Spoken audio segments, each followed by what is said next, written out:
오늘 본문을 보면요.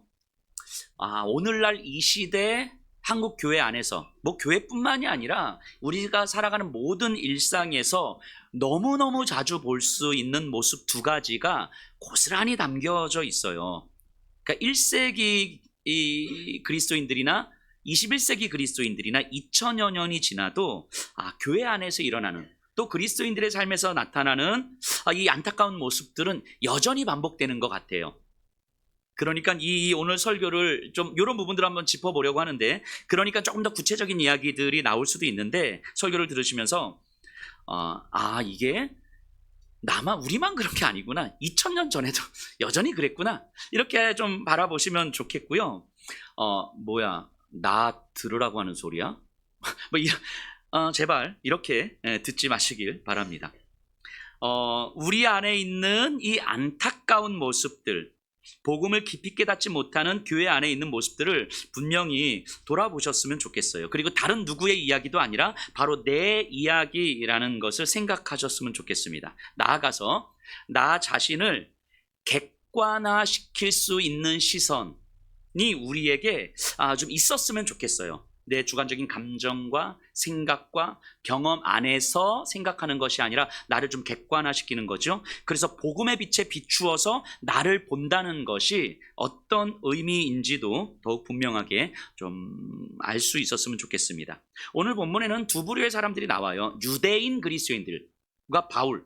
똑같이 예수님을 믿는 사람이에요. 예수를 믿고 구원을 받은 사람들인데 그 중에서 두 부류의 사람인 거예요. 유대인 그리스도인들과 바울.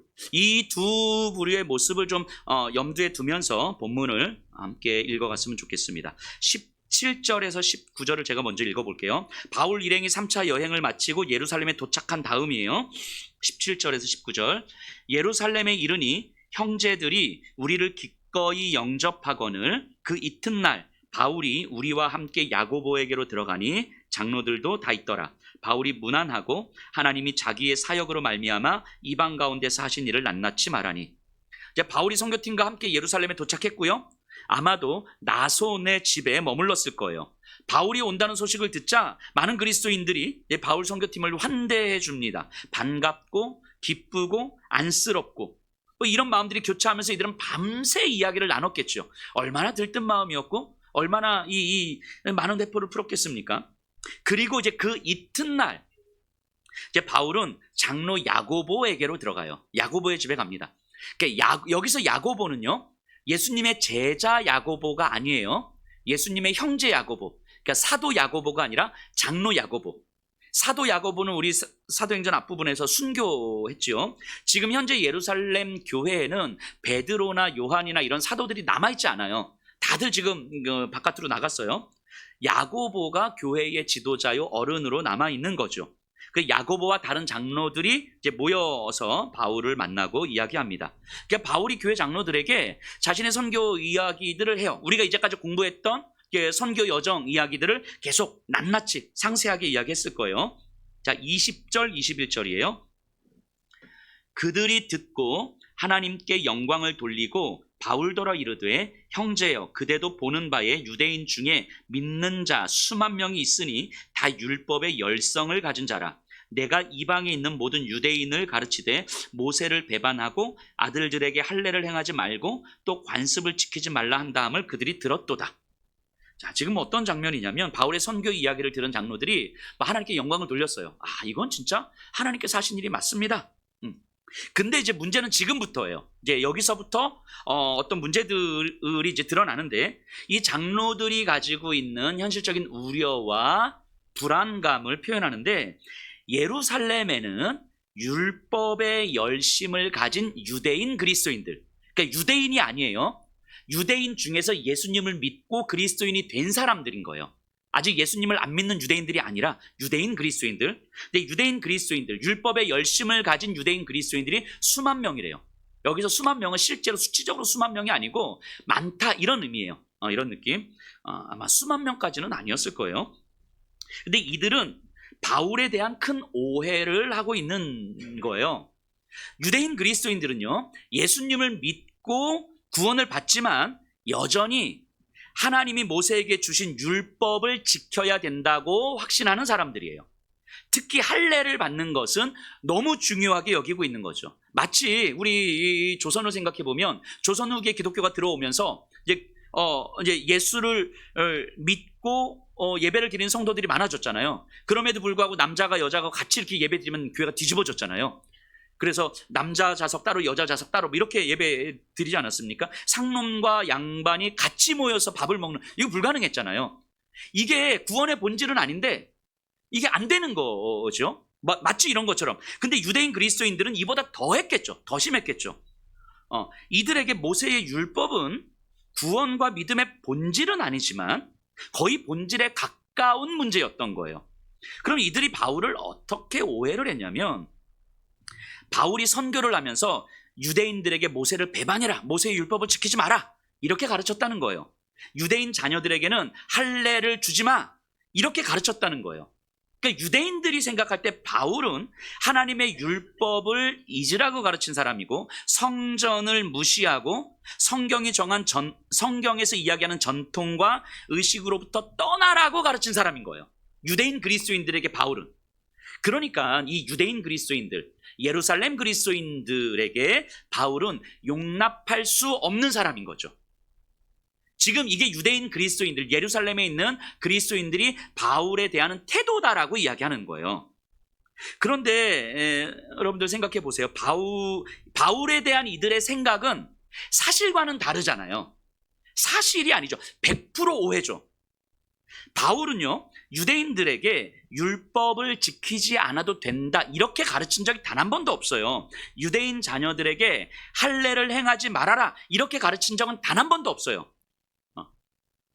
단지 이방인 회신자들에게, 이방인이었다가 그리스도인이 된 사람들에게 당신들이 하나님의 백성이 되기 위해서는 유대인이 될 필요는 없으니 당신들은 율법을 그렇게 지킬 필요도 없고 할례를 그렇게 받을 필요도 없다, 이렇게 이야기한 거죠.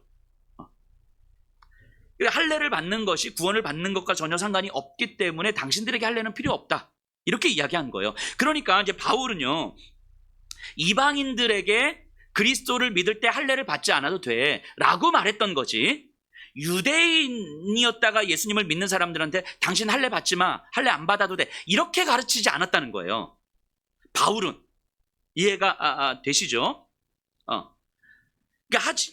근데 이제 유대인들에게는 바울은 이렇게 이야기했죠. 유대인 당신들이 예수님을 믿을 때 당신들이 율법을 그렇게 중시 여기고 할례를 중요하게 여긴다면 당신들은 율법 지켜도 돼, 당신들은 할례 받아도 돼, 당신들에게는 할례가 신앙의 헌신이니까 당신들 자녀들에게 할례 주는 거 괜찮아.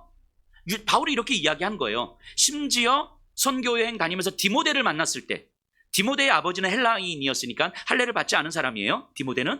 근데 선교팀에 합류시키기 위해서 유대인들 때문에 디모데에게 할례를 받게 하거든요, 바울은. 그러니까 바울은 할례를 무시한 적이 단 한 번도 없어요. 율법을 무시한 적이 단 한 번도 없다고요. 율법 지키지 마, 할례 받지 마, 이렇게 말한 적이, 이렇게 가르친 적이 단 한 번도 없어요. 단지 이방인들이 예수님을 믿을 때 할례를 받아야 합니까? 라고 했을 때 당신들은 안 받아도 돼. 왜냐하면 그건 구원의 본질이 아니니까. 이렇게 가르친 거예요. 그런데 바울의 가르침이 이제 소문이 돌기 시작하는 거죠. 예루살렘에 있는 유대인 그리스도인들에게는 바울이 모세의 전통을 버리라고 이야기했고, 모세의 율법을 버리라고 이야기했고, 할례를 받지 말라고 이야기했다라고 들린 거예요, 예루살렘 그리스도인들에게는. 그리고 이들은 이렇게 확신하고 있는 거죠. 믿고 있는 거예요. 여러분, 이들의 확신은 100% 오해죠. 100% 오해잖아요. 여러분 한번 생각해 보세요. 예루살렘의 그리스도인들이 바울이 실제로 하지도 않은 이야기를 했다고 확신하는 이유가 뭐겠습니까? 이유는 너무 단순하고 너무 분명하죠. 내가 기준이기 때문인 거예요. 내가 기준이니까. 여러분, 우리를 한번 생각해 보세요. 내가 굉장히 중요하게 여기는 그 어떤 영역, 또는 내가 되게 내 약점이라고 생각되는 어떤 영역을 누군가가 조금만 무시하는 것 같으면, 실제로 무시하는 게 아닌데 조금만 소홀히 여기는 것 같으면 우리는 과하게 반응을 하죠. 나에게 되게 중요하게 여겨지는 영역을 누군가는 아무것도 아닌 것처럼 그냥 이야기하면 갑자기 과하게 훅 반응이 되는 거잖아요. 내 약점, 나에게 아킬레스건처럼 여겨지는 그 어떤 것인데 누군가 그거를 그냥 아무렇지도 않게 그냥 퉁 이야기하면 과하게 반응이 되는 거지요. 우리에게 그런 영역들은 다 하나씩 있죠.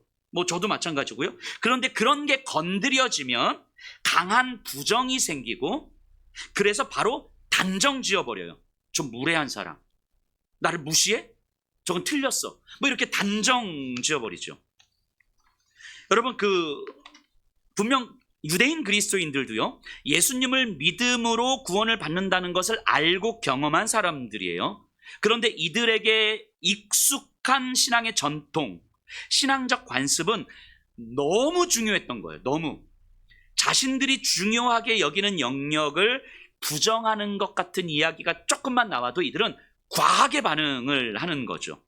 그러면 어떤 상태에 이르게 되냐면 자신의 생각이 오해일 수도 있다는 생각을 못해요. 아, 내가 착각하고 있을 수 있겠다. 내 생각이 틀릴 수도 있겠다. 이런 생각을 못해요. 충분하게 듣고 다시 생각해 볼 수 있는 여지가 없는 거예요. 그리고 자기 안에서 결론이 딱 내어버리죠. 결론이 나버려요. 저놈 나쁜 놈. 저놈 나하고는 안 맞아. 함께 할 수 없는 사람. 결론이 딱 나버리는 거예요.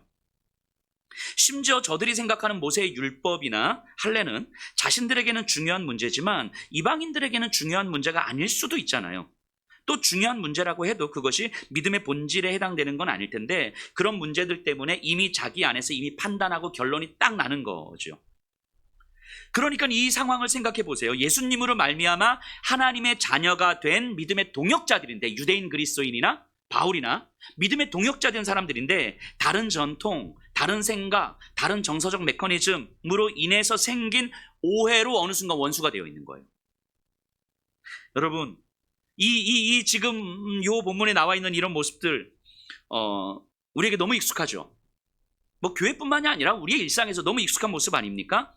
본질이 아닌 것에 목숨을 거는 모습. 또 자신의 주관적인 이해, 즉 오해를 사실로 만들고 자기 안에서 결론을 지어서 그것을 태도로 만드는 모습. 이건 이때 1세기의 교회나 지금의 교회나 사실은 똑같은 것 같아요. 이 흐름을 보셔야 돼요. 오해가 어느 순간 사실이 되고 사실이 내 태도를 결정하는 거예요. 오해와 사실과 태도. 이 흐름이 사실은 우리 안에서 너무 익숙하게 만들어지는 모습 아닙니까?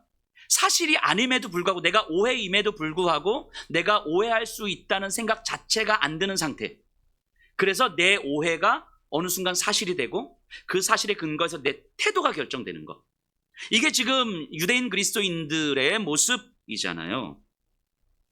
이런 모습들, 오해가 사실이 되고 사실이 태도가 만들어지는 이런 모습들이 우리 오늘날 이 시대를 살아가는 우리에게도 너무너무 익숙한데 이런 모습들이 나타나는 두 가지 형태가 있는 것 같아요. 이 오해와 사실과 태도를 결정짓는 요 흐름, 요 메커니즘을 만드는 두 가지 태도, 그러니까 형태가 있는 것 같아요. 하나는 이들처럼 들은 이야기를 사실로 만드는 것.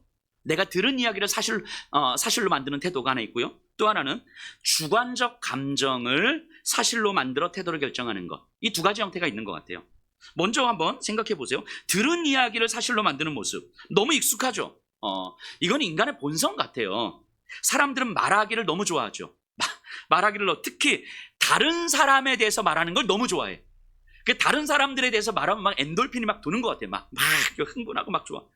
이랬다더라, 뭐 저랬다더라. 여기에 자신의 감정을 조금 보태서 이야기하면 더 재밌어져요. 막 흥미진진해. 막. 그리고 나면 이야기는 점점 더 확대되어 가고 어느 순간 그것이 사실이 되어지는 거잖아요. 뭐 이런 이야기도 돌더라고요. 저희 예수평화교회 안에서. 제가 임직식과 관련해서 얼마 전에 제가 사과문을 읽었잖아요. 제가 사과문을 읽으면서 제가 왜 임직식을 1년을 연기했는지 명확하게 말씀을 드렸고요. 이야기를 했는데 목사님이 사실 임직식을 미룬 이유는 따로 있대더라. 이런 것들 때문이래더라. 뭐 이런 이야기가 도는 것 같아요. 그게 이제 제 귀에까지 들린 거죠. 도대체 그런 되도 않는 소리들을 누군가는 만들었겠죠. 사실은 얼토당토하는 이야기들을. 도대체 어디서 그런 이야기들이 나오는 거예요. 자, 생각해 보세요. 뭔가 말을 하기 좋아하는 사람들은요, 자기의 생각과 감정에 근거해서 그럴듯하게 말을 하게 됩니다. 그러면 말이 만들어져요. 그리고 어느 순간 그 말들이 사실이 되어버리죠. 그러면 그 사실에 근거해서 내 태도가 결정이 되는 거예요. 여러분, 이 흐름들 우리에게 너무 익숙하죠? 이름들. 뭐 이 외에도 종종 이런 분들도 계시죠? 저한테 와서 목사님 이랬다면서요? 그러시면 안 되는 거 아니에요? 뭐 내가 언제 그랬는데? 여러분들 혹시 어떤 소문이 나서 궁금함이 생기면 상상하지 마세요. 상상하지 말고 저한테 오셔서 물어보세요. 제가 다 듣잖아요. 제가 다 이야기를 하잖아요. 그러니까 여러분들이 하는 상상은 99%가 틀렸을 거예요. 단언하건대. 여러분들이 상상하지 마시라고요. 여기저기 듣는 이야기, 누가 확실하게 이야기하던데요. 그러니까 상상하지 마시라고요. 그러니까 듣는 이야기를 사실로 만들고 그 사실을 내 태도로 결정하는 것. 이렇게 예루살렘 유대인들의 모습 아닙니까? 이거는 뭐 우스갯소리로 제가 이야기한 거지만 사실은 우리 안에서 얼마든지 비일비재하게 일어나는 일 아닙니까? 서로가 서로에 대해서. 이게 교회뿐만입니까? 가정에서도, 직장에서도, 우리가 있는 모든 곳에서 이런 일들은 비일비재하게 일어나잖아요. 그래서 들은 이야기들이 점점 더 확실해지면 그것이 사실이 되고 그 사실에 근거해서 내 태도가 결정되는 것. 여러분, 말은요, 적어서 문제가 생기지 않아요.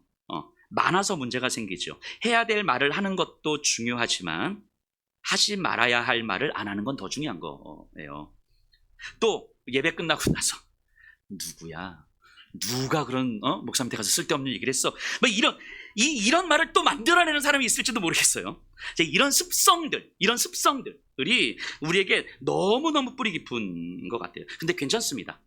그럴 수 있어요. 우리는, 왜냐면 2000년 전에도 그랬잖아요. 2000년 전에도 그렇고 아마 2000년 후에도 그럴 거예요. 우리는 그럴 수 있어요. 하지만 복음이 점점 더 선명해지며 우리가 복음이 점점 더 선명하게 깨달아지면 깨달아질수록 그런 일들은 줄어들 거예요. 분명히요. 바꿔 말하면 우리 안에 그만큼 복음이 선명해지지 않기 때문에 이 예루살렘 유대인들과 같은 일들이 이제 나타나는 거겠죠. 그리고 그 시간은요, 얼마든지 기다릴 수 있습니다. 이게 5년이 될지 10년이 될지 20년이 될지 얼마든지 기다릴 수 있어요. 지금 유대인들의 태도가 그런 거예요. 자신들이 중요하게 생각하는 율법을 소홀히 여기는 것 같은 바울에 대한 소문을 들었어요. 그 소문에 대해서 자신들의 감정에 근거한 말들이 나오기 시작하고 누군가 말을 하면 그 말을 받아서 더 많은 말을 하게 되고 그러다 어느 순간부터 바울에 대한 소문은 사실이 되고 그 사실에 근거해서 유대인 그리스도인들의 태도가 결정되는 거예요. 여러분들, 이들의 문제가 무엇이었습니까? 내 감정, 내 생각, 내 경험이 내 기준이 되고 있는 거잖아요. 나에게 중요한 것이 타인에게도 중요해야 된다고 생각하는 거잖아요. 이들이 예수님의 십자가 앞으로 자신을 끌고 갔다면, 예수님의 십자가에 비추어 자신을 볼 수 있었다면 아마 이 사실을 깨달았을 거예요. 어떤 선한 것도 없는 자신의 실체를 깨달았을 거예요. 십자가 앞에서 내 판단은 결코 내 인생의 기준이 될 수 없었음을 깨달았을 거예요. 그렇다면 우리들이 바울에 대해서 판단하고 있는 이야기들은 내 기준, 내 경험, 우리들의 관습에 근거하고 있는 거였구나. 십자가에 근거하고 있는 판단이 아니었구나라는 사실을 깨달을 수 있었을 거예요. 바울에 대한 소문들 또한 사람들이 자기 감정과 생각과 기준에 근거해서 하는 말들이라는 사실을 깨달았을 거예요. 그랬다면 바울에 대한 소문이 아무리 많고 그 소문이 부정적이라 할지라도 자신들의 판단을 보류했을 거예요. 그리고 바울의 이야기에 귀를 기울이고 바울과 함께 복음에 대한 이야기를 나눴을 거예요. 나누다 보면 우리들이 바울에 대해서 뭘 오해하고 있었는지, 그게 사실이 아니었는데 왜 우리는 이런 오해들을 하고 있었는지, 그래서 복음을 이야기하면서 풀었을 거예요. 그런데 이들은 이미 결론을 딱 내버렸잖아요. 판단을 딱 해버렸잖아요. 그러니까 복음에 대해서 소통 자체가 불가능한 상태에 이른 거죠. 이런 모습이 지금 유대인 그리스도인들의 모습이지요. 자, 두 번째도 비슷합니다. 이 두 번째 형태. 이게 오해가 사실이 되고 사실이 판단이 되는 이 두 번째 형태는 뭐냐면, 내 감정을, 주관적인 감정을 사실이라고 착각하는 경우들이 참 많죠. 누군가가 나를 불편하게 했어. 나는 불편함을 느꼈어. 그럴 수 있죠. 근데 그 누군가가 나를 불편하게 하려고 한 건 아닐 수도 있는 거잖아요. 근데 그 사람은 자연스러운 행동을 한 건데 성향도 다르고 정서도 다르고 삶의 배경도 달라서 그게 나는 불편해질 수 있는 거죠. 이런 건 성향과 정서의 차이로 인한 건데, 근데 우리는 내 감정을 사실로 만들어버리면, 아, 저 사람이 나를 불편하게 해.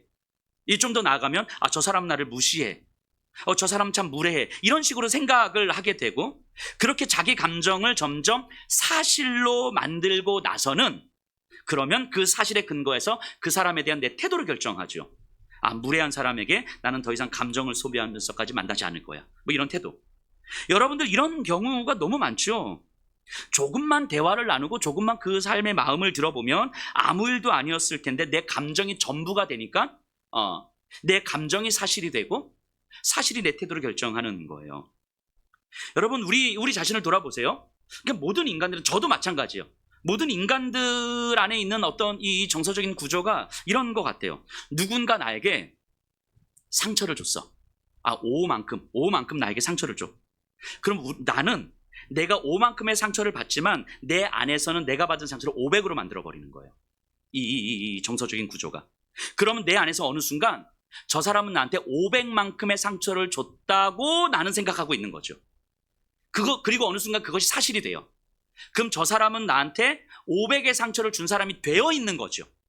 진짜 나쁜 놈인 거죠. 이렇게 돼요. 그러면 저 사람에 대한 나의 태도가 결정이 되죠. 진짜 나쁜 놈. 이렇게.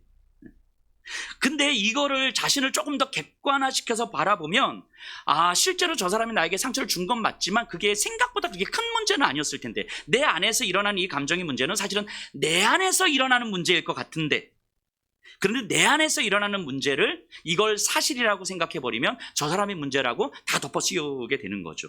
우리 자신을 좀 들여다보세요. 이런 일들이 종종 일어나지 않습니까? 가족 간의 관계에서도. 그 부부싸움 할 때 그러잖아요. 제가 볼 때 부부싸움은요, 거의 대부분 41대 59의 싸움일 것 같거든요. 누가 50일이냐 누가 49냐의 싸움일 것 같거든요. 그러니까 다 도친대개친이란 얘기죠. 근데 우리는 그걸 20대 80이라고 생각하잖아요. 저 사람이 80을 잘못했다고 확신하잖아요. 그죠? 근데 가만히 들어보면 한 51대 49의 싸움 같은데, 이런 거예요. 우리 안에서 51대 49의 싸움을 20대 80으로 만들어버리는 건 내가 받은 감정이 사실이 되어버리기 때문에. 그러니까 나도 20대 80인데 내 아내도 20대 80이야. 그죠? 그러니까 아무리 오해를 풀어도 안 풀리죠. 그래서 오해를 풀려고 하면 더 힘들어집니다. 왜냐하면 나는 500만큼 상처를 받았고 저 사람은 나한테 그만큼의 상처를 준 건 아니었을 테니까. 안 되는 거예요. 여러분들, 이런 일들이 왜 일어납니까? 내가 기준이 되기 때문이죠. 내가 자신을 객관화시키지 못하고 있는 거예요. 그래서 주관적 감정을 사실로 만들고 있는 거예요. 예수님의 십자가에 비추어서 자신을 본다는 건 내 감정 안에서 허우적대는 게 아니고 내 감정을 벗어나서 나 자신을 바라본다는 거예요. 십자가 앞에 있는 나 자신을 보는 거예요. 여러분, 예수님의 십자가 앞에 우리를 끌고 간다는 의미가 뭡니까? 십자가 앞에 내가 서 있는다는 의미가 뭐예요? 나를 온전히 수용해 주신 예수님의 사랑을 깨닫는 거잖아요. 그걸 확인하는 거잖아요. 십자가 앞에 내가 선다는 건 내가 지금도 여전히 온전히 수용되고 있음을 확인하는 거죠. 그걸 종종 잊어버리거든요, 우리는.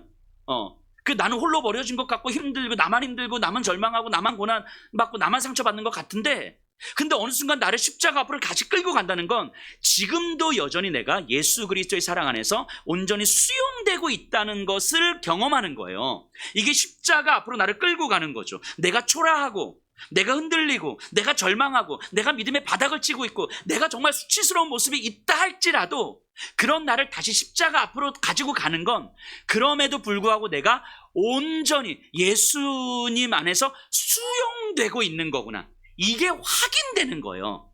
그래서 나를 십자가 앞으로 끊임없이 끌고 가는 거거든요. 십자가 앞으로 끌고 가지 않으면 우리는 여기서 허우적대는 거예요. 왜 나만 힘들지? 왜 나만 상처받지? 왜 사람들은 나를 이렇게 무시하지? 사람들은 왜 나를 이렇게 배려하지 않지? 왜 나한테 이렇게 무례하지? 등등등 내 감정 안에서 계속 허우적대는 거예요. 그래서 우리를 끊임없이 예수님의 십자가 앞으로 우리를 끌고 가면, 그래서 십자가 앞에 선다면 어느 순간 우리의 질문은 바뀌는 거예요. 이렇게 바뀌는 거죠. 왜 저 사람은 나한테 이렇게 무례하지? 라는 질문에서 내가 저 사람을 수용하지 못하는 이유가 뭐지? 이 질문으로 바뀌는 거예요. 나를 십자가 앞에 끌고 간다는 것, 십자가 앞에 선다는 건 나를 온전히 수용해 주신 예수님의 사랑을 다시 확인한다는 것이고, 이것이 확인되고 이것이 깨달아질 때 우리의 질문은 바뀌는 거예요. 왜 나만 이렇게, 이거 아니라 내가 이 사람을, 내가 이 상황을 수용하지 못하는 이유가 뭐지? 주의 은혜가 나에게 필요합니다. 이 질문이 바뀌는 거예요. 이것이 복음 안에서 나를 바라보는 거예요. 이 질문의 변화, 즉 시선의 변화를 경험해 가는 여정이 복음을 깨달아가는 여정이에요. 시간이 많이 걸릴 수 있어요. 10년, 20년, 50년 걸릴 수 있어요. 하지만 주님이 이 시간 기다려주신다는 거예요. 단지 어떻게 해요? 이 시선이 변화되어 가는 과정으로 우리를 기다려주신다는 거예요. 여러분들 자신 한번 좀 돌아보시면 좋겠습니다. 내 감정, 내 생각, 내 경험, 나에게 익숙한 것, 내가 중요하게 여기는 것, 이런 것들로 내 판단의 기준을 삼고 그것들을 사실로 만들고 그것들로 내 태도를 만들어가고 있지는 않습니까? 아니면 예배를 드리면 드릴수록, 신앙생활을 해가면 해갈수록 점점 더 내 안에서 질문이 바뀌어가고 있습니까? 복음 안에서 나를 비추어 보고 있습니까? 내가 온전히 수용되고 있음이 깨달아지고 있습니까? 그래서 내가 저 사람을, 내가 이 상황을 온전히 수용하지 못하는 이유가 무엇인지를 십자가 앞에서 질문 던지고 있습니까? 그리고 이 질문에 대한 답을 십자가의 그리스도에게서 찾고자 몸부림치고 있습니까? 정말 힘든 여정인 건 분명할 거예요. 하지만 이런 신앙 여정을 걸어갈 때에만 우리는 우리 자신에게 속지 않아요. 이 세상의 속임에 넘어가지 않습니다. 자신을 긍정하고 자신의 안전을 추구하고 덜 상처받는 삶을 소망하는 이 세상의 속임과 나 자신의 속임에 넘어가지 않는 거예요. 여러분, 세상의 속임이 뭡니까? 결국 자기 자신 안에서 소망을 찾으라는 거잖아요. 내 안에서 나를 긍정하고 나를 존중하고 내가 편안하고 내가 덜 상처받고 내가 덜 절망하고 내가 덜 힘들고 내가 덜 아프고 내 안에서 소망을 찾고자 끊임없이 세상은 우리에게 이야기하는 거잖아요. 여러분, 애초에 소망이 없는 곳에서 소망을 찾으라는 헛된 꿈 아닙니까? 여러분들 안에는 애초에 소망이 없잖아요. 제 안에는 애초에 소망이 없는 거예요. 근데 내가 덜 아픈 것에서 소망을 찾고 내가 덜 상처받는 것에서 소망을 찾고 내가 덜 절망하고 내가 덜 힘들고 내가 덜 고통스러운 삶에서 소망을 찾고자 하는 삶, 이거 너무너무 달콤한 헛된 꿈이죠. 너무너무 달콤한 헛된 꿈. 예수님을 믿는다는 것은요, 결국 이 헛된 꿈의 실체를 꿰뚫어 보기 시작하는 거예요. 자신을 긍정하는 삶, 자신을 만족시키는 삶에서는 사실 어떠한 소망도 찾을 수 없다는 사실을 간파하기 시작하는 거예요. 그리고 하늘에서 오신 예수 그리스도로부터만 소망이 시작된다는 사실을 깨닫는 거예요. 내 밑바닥이 드러나고 내 한계치가 드러나고, 그래서 나를 지키고 나를 보호하려고 하는 것이 아니라 내가 이럴 수밖에 없는 존재구나. 이 주님이 나한테 알려주신 게 이런 거죠. 그래서 내 인생에서는 어떤 힘으로도 내가 나를 지킬 수 있는 건 없는 거겠구나. 내 인생에서는 그 어떤 것도 소망할 수 없는 거겠구나. 그래서 예수님께서 우리에게 오신 거잖아요. 예수로만 소망을 하라고. 그래서 예수를 믿고 신앙생활을 하면 할수록 어디에서 소망을 찾아야 하는지가 더욱더 선명해지는 거예요. 그러면 내가 내 자신을 지킬 수 없는 존재라는 것, 내가 얼마나 초라하고 연약하고 수치스러운 존재라는 것을 받아들이게 되는 거예요. 인정하게 되는 거예요. 내가 나를 지킬 수 없는 존재라는 것 인정하는 거예요. 상황 속에서 무너질 수밖에 없는 존재라는 것 인정하는 거예요. 상황이 바뀐다고 해서 내 인생에 소망이 생기는 게 아니라는 걸 인정하는 거예요. 나를 감추려고 하지 않아요. 나를 숨기려고 하지 않아요. 나를 방어하려고 하지 않는 거예요. 내가 방어한다고 방어가 되는 게 아니라는 걸 아니까 다 열어놓는 거예요. 그리고 오직 예수 그리스도의 십자가 안에서만 내 인생에 소망이 있다는 사실을 고백하게 되는 거죠. 이 여정을 걸어가는 거예요. 안 되는 우리의 인생인데 주님께서 우리 안에 오셔서 이 걸음 걷도록 해주시는 거예요. 안 되는데 어떡합니까? 그냥 그 주저앉으라는 거예요. 하지만 예수님께서 우리 끌고 가시겠다고 이야기하는 거예요. 그리고 어느 순간 이것이 믿어지는 거예요. 그래서 예수님 말씀하신 거 아닙니까? 누구든지 나를 따라오려거든 자기를 부인하고 나를 쫓을 것이니라. 힘겹지만 아름다운 삶이지요. 훨씬 가치 있는 삶이지요. 이것이 우리에게 허락된 복음이에요. 우리가 우리를 지키고자 하는 그 어떤 힘도 다 박살내시는 것. 그리고 오직 예수 그리스도께서만 우리를 지킬 수 있다고 말씀하시는 것, 약속하시는 것. 세상 끝날까지 내가 너와 함께 있을 거라고 약속하시는 것. 그래서 내가 너희를 보냄이, 세상에 보냄이 양을 이리떼 가운데 보낸과 같도다라고 말씀하신 그 주님의 약속을 믿는 것. 이리떼가 우리를 물어뜯으려고 덤벼들을 때 물어뜯기라고 말씀하시는 주님의 약속을 믿는 거예요. 내가 나를 지킬 수 없다는 사실이 믿어지니까. 안 물어뜯기려고 몸부림치고 아둥바둥하고 도망가고 숨고 그것이 너희들의 인생의 소망이 아니라고 말씀하시는 거예요. 물어뜯기라고 말씀하시는 거죠. 그랬을 때 내가 너를 지킬 거야. 이 약속이 믿어지는 거예요. 이게 우리에게 허락된 복음이에요. 복음. 내가 물어뜯길 수밖에 없는 존재라는 사실을 확인하는 것. 나에게 아무런 힘도 없는 존재라는 걸 확인하는 것. 이게 예수님을 소망으로 누리는 삶이죠. 그 우리의 힘보다 상상할 수 없는 그게 하나님의 힘이 우리를 지킨다는 사실을 경험하는 거예요. 그렇게 본다면 유대인 그리스도인들은 예수님을 믿으면서도 참 소망을 아직까지는 못 누리고 있는 그 안타까운 삶 아닙니까? 우리는 어떻습니까? 예수님을 믿으면서도 애초에 소망이 아닌 것에 소망을 두려고 길을 쓰고 혹시 살아가고 있는 것은 아닙니까? 예수님을 믿지만 여전히 내 일상에선 내가 소망인 것처럼 막 적당히 예수님을 믿지만 율법을 지켜야 되고 예수님을 믿지만 내 거를 이 적당히 타협하는 모습은 혹시 아닙니까? 이런 유대인 그리스도인들 앞에서 바울이 어떻게 반응하고 있는 모습인지를 한번 보세요. 참 성숙한 반응입니다. 22절에서 24절이에요. 그러면 어찌할꼬 그들이 필연 그대가 온 것을 들으리니 우리가 말하는 이대로 하라. 서원한 네 사람이 우리에게 있으니 그들을 데리고 함께 결례를 행하고 그들을 위하여 비용을 내어 머리를 깎게 하라. 그러면 모든 사람이 그대에게 대하여 들은 것이 사실이 아니고 그대도 율법을 지켜 행하는 줄로 알 것이라. 자, 지금 무슨 이야기냐면 장로들이 바울에게 제안을 하는 거예요. 당신이 율법을 잘 지키는 사람이라는 걸 오해를 풉시다. 설명합시다. 보여줍시다. 뭐 이런 거예요. 그래서 서원한 네 사람이 있습니다. 이렇게 이야기해요. 요 서원했다는 것은 아마 나실인 서원이었을 텐데요. 나실인이란 하나님께 구별된 존재로 드려지는 거예요. 근데 지금 요 당시 사도행전 당시에 나실인 서원이라는 건 평생 드리는 게 아니라 한 30일 정도의 기간 동안, 예를 들면 30일 또는 60일 요 구별된 시간 동안 독한 음료나 술을 마시지 않고 시체와 부정한 것과 접촉하지 않고 머리카락을 깎지 않는 거예요. 뭐 우리 좀 쉽게 이야기하면 똑같지는 않지만 우리로 좀 이해를 하면 부활절을 앞두고 사순절을 보내는데 내가 아침 점심을 금식하고 스마트폰을 연락하는 용도 외에는 절대 사용하지 않고 부정적인 언어를 사용하지 않고 뭐 등등 이런 시간 동안 일정 기간 동안 하나님께 온전히 드려진 삶을 살겠습니다 라는 서원을 하는 거예요. 근데 그렇게 서원한 사람이 4명이 있다는 거예요. 그리고 그 기간이 마치면 성전에 가서 제물을 드리고 머리를 깎고 이 깎은 머리를 제단에 불살라 올려드립니다. 이걸 이제 성결 의식이라고 해요. 이제 나실인 서원이 끝난 그 기간에 7일 동안 하는데 아마 오순절 축제와 함께 7일 동안 진행을 했을 거예요. 이때 누군가가 서원한 사람들의 성결 의식에 사용될 제물 비용을 대는 것, 이거는 매우 거룩하고 경건한 행위로 여겨졌어요. 유대인들에게. 그 지금 장로들은 바울에게 이들의 제물의 비용을 당신이 내라. 이렇게 지금 제안을 하고 있는 거예요. 굉장히 거룩하고 경건한 행위인 거죠. 그것도 한 사람의 비용도 만만치 않았을 텐데 4명을 다 내라고 하는 거죠. 이거 하라는 거예요. 그러니까 유대인들이 볼 때 바울이 되게 율법을 잘 지키는 경건한 사람이구나. 이거 보여지도록.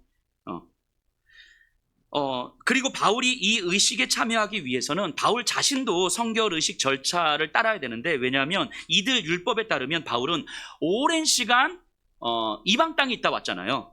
그러니까 유대인들이 볼 때 부정한 땅에 있다 온 거예요. 그럼 여기 와서 정결 의식을 해야 되는 거예요. 자신의 부정함을 제거하고 하나님 앞에서 정결하게 씻는 의식도 바울 자신도 해야 되는 거예요. 이들의 재물 비용도 되고 자신의 정결 의식도 하고, 이거 7일 동안 하라는 거죠.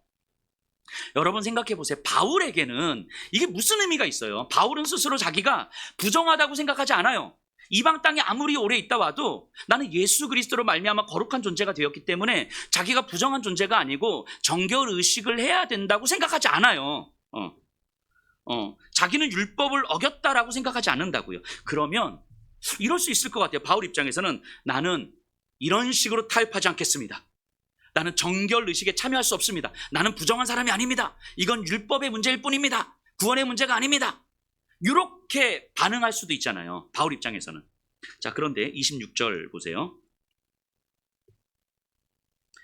바울이 이 사람들을 데리고 이튿날 그들과 함께 결례를 행하고 성전에 들어가서 각 사람을 위하여 제사 드릴 때까지의 결례 기간이 만기된 것을 신고하니라. 정결에 참여한 거예요. 바울이. 자기를 위해서 씻은 거예요. 제물 다 드리고. 여러분, 정결 의식은 바울에게 굳이 필요치 않았어요. 아주 거추장스럽고 불필요한 이야기, 사람들에게 멍해를 지우는 이야기인 것 같은 거예요. 적어도 바울에게는. 그러니까 이걸 바꿔 말하면 굳이 안 해도 되는 일, 다시 바꿔 말하면 그러면 얼마든지 할 수도 있는 일. 이해되시죠? 굳이 안 해도 되는 일이 굉장히 불필요한 일인 거예요. 이거는 바꿔 말하면 얼마든지 할 수도 있는 일인 거죠. 그렇다면 유대인 그리스도인들에게 유익이 될 수 있다면 얼마든지 할 수 있다는 거예요. 바울은요, 자신의 원칙만 완강하게 고집하지 않았던 거죠. 교회의 화해와 연합을 훨씬 더 소중하게 여겼죠. 미성숙한 사람일수록 편협한 원칙론을 고집하죠. 중요할 것 같지 않은데, 그게 본질은 아닐 것 같은데 뭔가 목숨 걸어 막 이런 좀 총체적인 이해가 안 되는 거죠. 그렇다면 우리는 이렇게 정리해 볼 수 있을 것 같아요. 본질에 대해서 선명하게 깨닫지 못하면, 즉 복음에 대해서 선명하지 않으면 본질이 아닌 것에 대해서 고집스러워져요. 정작 본질에 대해서는 술에 술 탄 듯 물에 물 탄 듯 어물쩍 넘어가는 거죠. 제가 며칠 전에도 말씀드렸잖아요. 복음에 대해서 깨닫지 못, 선명하게 이해를 하지 못한 채 믿음 생활을 열심히 하면 교회 안에서 고집스러워진다고. 본질에 대해서 선명하게 깨닫지 못하면 본질이 아닌 것에 대해서 고집스러워집니다. 반면에 본질에 대해서 선명하면 본질이 아닌 것에 대해서는 넉넉해지는 거예요. 내가 좀 불편하면 되는 거잖아요. 내가 좀 손해보면 되는 거잖아요. 내 생각과 맞지 않고 내 마음과 맞지 않는 건데 그건 내가 그냥 양보하면 되는 거예요. 이거 뭐 별거 아닐 것 같은, 넉넉해지는 거예요. 이게 본질의 문제가 아니라면. 여러분, 그 아디아포라라는 말이 있어요. 아디아포라. 이게 헬라어 말인데 고유 명사 개념화되어 있는 말이에요. 이 아디아포라란 말은 그게 그 어떤 상황이 본질에 해당되는 문제가 아니기 때문에 할 수도 있고 안 할 수도 있는 거예요. 그런데 그것을 할 거냐 안 할 거냐를 결정하는 것은 주님의 영광을 위하는 일인가 아닌가로 판단하는 거죠. 이걸 아디아포라라고 해요. 대표적으로 성경에 나오는 아디아포라의 문제가 우상에게 드려진 제물이죠. 우상에게 드려진 제물을 먹을 수 있는가 없는가. 유대교에서는 뭐라고 이야기합니까? 먹지 마. 단호한 거예요. 근데 바울에게는 우상에게 드려진 제물을 먹어도 그만? 안 먹어도 그만인 거예요. 왜? 우상은 신이 아니니까 신이 아닌 존재에게 제사를 드린 건데 이게 뭐 무슨 문제가 되겠다고. 먹어도 되고 안 먹어도 돼. 그런데 내가 이 제물을 먹는 걸 누군가 봤을 때 시험에 든다면 이건 주님의 영광을 훼손하는 일이니 나는 안 먹겠다. 이렇게 이야기하는 거예요. 그러니까 우상에게 드린 제물을 먹는 것은 정죄와 판단의 문제가 아니라는 거예요. 하지만 그것이 주님의 영광을 위하는 일인가 아닌가를 놓고 봤을 때 주님의 영광을 훼손하는 일이라면 기꺼이 나는 안 하겠다 라고 이야기하는 거예요. 이런 게 아디아포라라고 하는 거예요. 아디아포라. 이게 무슨 말인지 알겠죠? 자, 오늘날 한국교회 안에서 대표적인 아디아포라의 문제가 뭡니까? 술이죠. 술. 여러분, 술은요 믿음의 본질에 해당하는 문제가 아니잖아요. 그죠? 이게 구원의 문제가 아니잖아요. 그러니까 먹어도 그만, 안 먹어도 그만인 거예요. 하지만 술이 주님의 영광을 위하는데 유익한가 하는 질문을 던져봐야 되는 거죠. 그러니까 술을 먹는 것이 판단과 정죄의 대상은 아니에요. 분명히. 왜냐하면 구원의 문제가 아니니까. 하지만 그것이 주님의 영광을 위하는 일인가 아닌가를 판단해보고 결정해야 되는 거죠. 저는요 술 끊었습니다. 술 끊었어요. 목회하면서 술 끊었어요. 예전에 막 술 담배를 많이 했을 때가 있었는데 그 제가 이 예전에 제 모습을 한번 떠올려 봤어요. 이제 술을 제가 그렇게 많이 먹지는 않았어요. 일주일에 한 6번 뭐 요 정도. 자, 그런데 예의상 토요일은 안 먹었습니다. 자, 그런데 술을 마시는 저는요, 술을 한잔 하고 하나님과의 친밀한 관계를 유지하고 더 깊게 만들어가는 데는 전혀 유익하지 않더라고요. 제가 술 한잔 한 다음에 하나님 앞에 기도를 하고 나간다든가 뭐 하나님의 말씀을 펴서 읽는다든가 이게 안 되더라고요. 제가 술 한잔하고 뭐 예루살렘 뭐 이렇게 찬양 안 하더라고요. 저는 술 한잔하고, 물론 술 한잔하고 하나님 앞에서 뭐 술주정한다면 모를까. 그러니까 술이 저에게 있어서는 하나님과의 관계를 만들어가는데 전혀 유익하지 않더라고요. 전혀. 오히려 해가 됐으면 해가 됐지 유익하지 않더라고요. 또 누군가와 함께 술을 마시잖아요. 그 모습이 그럼 나와 함께 술을 마시는 다른 사람들에게 주님을 드러내고 주님의 사랑을 보여주는데 유익했던가? 제 경험적으로는 단 한 번도 그런 적이 없었어요. 오히려 술 끊은 다음에 제가 이런 얘기를 들었어요. 야, 환호가, 너 우리하고 함께 술 먹을 때 네가 교회 다닌다고 하니까 우습더라. 웃기더라. 술 먹을 때야 좋지 당연히. 하지만 그 웃긴 거예요. 술 막 건배하면서 뭐 이렇게. 근데 웃긴 거예요. 그런 모습들이. 그러면서 교회 뭐 집사 다니고 교회 뭐 권사고 뭐 이렇게 뭐 장로고 웃긴 거. 말은 안 하지만 우스운 거죠. 여러분, 술은요 분명히 아디아포라의 문제입니다. 아디아포라. 그래서 술 마신다고 누군가를 판단하거나 정죄할 수는 없는 문제예요. 그런데 분명한 건 그것이 주의 영광을 위해서 가능한 일인가 아닌가, 할 수 있는 일인가 아닌가를 우리는 진지하게 판단해 봐야 되는 거죠. 그러니까 내가 하고 싶은 거를 정당화시키지 말고, 목사님 술 취하지 말라고 그랬지, 언제 술 먹지 말라고 그랬습니까? 뭐 저는 자유합니다. 진짜 이것이 나와 하나님과의 관계를 더 깊게 만들어가는 데 유익이 되고 있는가? 내 주변의 사람들에게 나를 드러내는 모습, 주님을 드러내는 모습이 유익이 있는가? 이 질문을 던져야 하는 거죠. 그래서요, 저는요, 술 마시는 것이 주님의 영광을 위하는 것이라 생각하지 않습니다.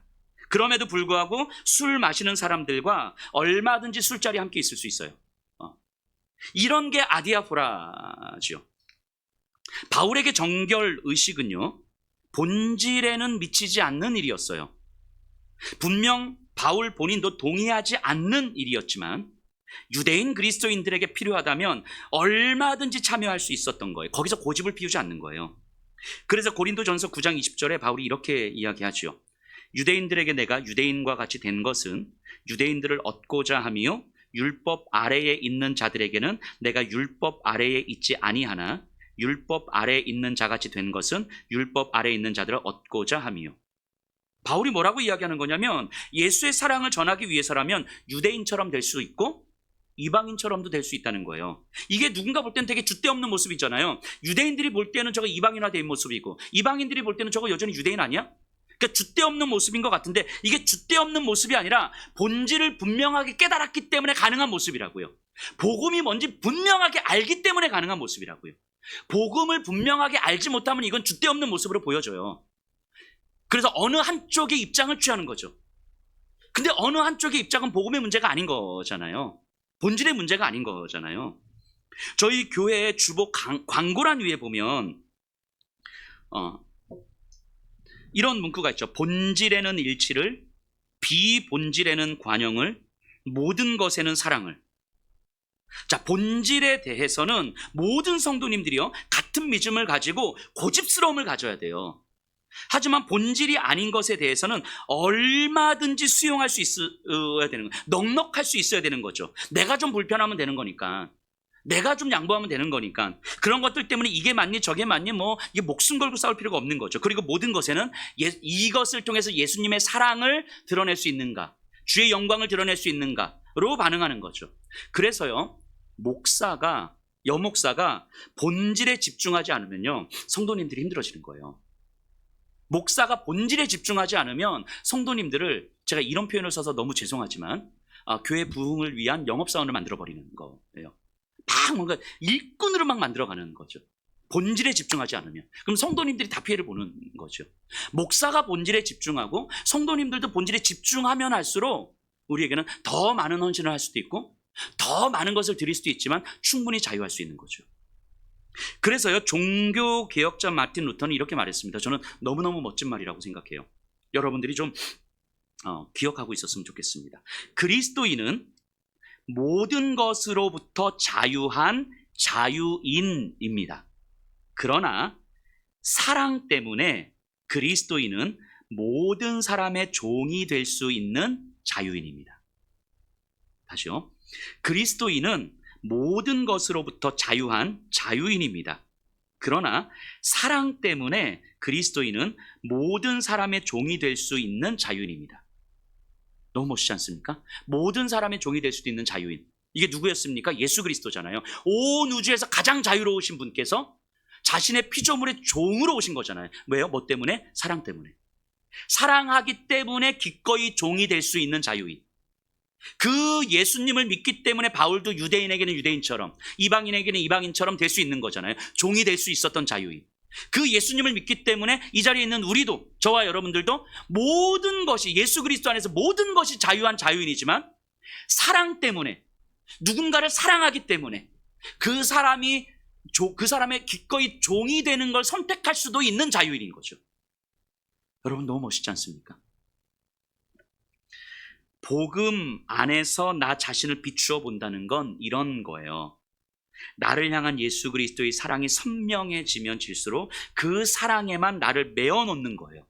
그러면 다른 것들에 대해서는 얼마든지 넉넉해질 수 있는 거예요. 심지어 다른 사람의 종이 된다 할지라도, 내 자존심이 구겨진다 할지라도, 내 마음에 상처가 있다 할지라도 기꺼이. 이 시간 우리 평생 걸릴 수 있어요. 지금 안 될 수 있습니다. 괜찮아요. 얼마든지 괜찮습니다. 지금 죽었다 깨어나도 못할 것 같아요. 괜찮습니다. 주님은 기다려주시는 거예요. 우리 평생 기다려주시는 거예요. 그러면서 우리를 끊임없이 예수 그리스도의 십자가 앞으로 오라고 이야기하는 거예요. 복음에 비추어서 복음 안에서 우리 자신을 보라고 이야기하는 거죠. 유대인 그리스도인들에 대한 바울의 모습 어떻습니까? 정말 성숙한 믿음의 모습 아닙니까? 진짜 소망이 무엇인지를 아는 사람의 모습 아닙니까? 사람들을 변화시킬 수 있는 복음을 아는 자의 모습 아닙니까? 여러분, 유대인 그리스도인들도 예수님을 믿는 사람이었고요. 바울도 예수님을 믿는 사람이었어요. 유대인 그리스도인들도 교회 안에 있는 사람이고요. 바울도 교회 안에 있는 사람이에요. 이들도 예수님을 믿고 구원을 받은 사람이고, 바울도 예수님을 믿고 구원을 받은 사람입니다. 여러분, 그럼 우리에게 진지하게 질문을 던져보셔야죠. 우리의 모습은 어느 쪽에 점점 더 가까이 다가가고 있습니까? 시간이 가면 갈수록 고집스러운 유대인 그리스도인들에게 점점 더 가까이 다가가고 있습니까? 아니면 시간이 갈수록 이 바울의 모습에 점점 더 가까이 다가가고 있습니까? 2024년에 나와 지금 2025년을 살아가고 있는 우리의 모습, 좀 진지하게 우리 정직하게 들여다보세요. 내가 시간이 가면 갈수록 내 믿음의 열심을 통해서 내가 혹시 점점 더 고집스러워지고 있는가? 아니면 점점 더 넉넉해지고 있는가? 유대인 그리스도인들에게 점점 더 가까워지는가? 바울에게 점점 더 가까워지고 있는가? 이 질문을 우리 자신에게 정직하게 던져보시면 좋겠습니다. 우리 이 시간